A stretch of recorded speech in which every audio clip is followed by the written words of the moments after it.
ভালো আছেন? কি তেল আছে? সয়াবিন তেল তো দেখি। সয়াবিন তেল 1 লিটার। জি স্যার সেটাই স্যার। 3 লিটার। জি স্যার। কোন প্রতিষ্ঠানে? টিকে গ্রুপ পুষ্টি। পর্যাপ্ত আছে তো, জি তাই না?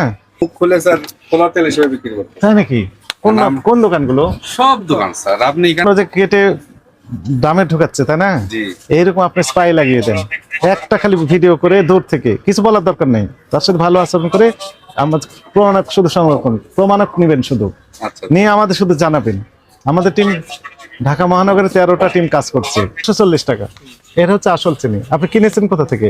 স্যার এটা আমি বলতে পারবো না, হেড অফিস থেকে। হেড অফিস থেকে দিয়েছে। যে বাংলাদেশ চিনি ও শিল্পী ওই একই কথা লেখা আছে, প্রস্তুতকারক বাংলাদেশ চিনি ও খাদ্য শিল্প কর্পোরেশন, ঠিকানা সেম, সব ঠিক আছে। এই যে ওখানে ওই একই লগো ছিল, এখানে একই লগো আছে।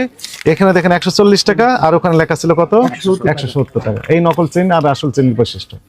সব ইনারা সাধু সেটা আমরা বলতেছি না, ইনাদের কারণে দ্রব্যমূল্য বৃদ্ধি পায়। কেন বৃদ্ধি পায়? যে আমার একটা এক্সাম্পল বলি, এই যে তরমুজ, তাই না? বাইরের তরমুজ যদি পিস বিক্রি হয় 250 টাকা, এই তরমুজ ইনারা বিক্রি করবেন 500 টাকা। 500 টাকা যখন এই সেম তরমুজ বিক্রি হবে, তখন বাইরের যারা বিক্রেতা ওনারা বলবেন যে একই তরমুজ 500 বিক্রি, তাহলে আমরাও দাম বাড়িয়ে দেবো, তখন ওনারা দাম বাড়িয়ে দিচ্ছেন, ফলে কাস্টমারদের ভোগান্তি হচ্ছে।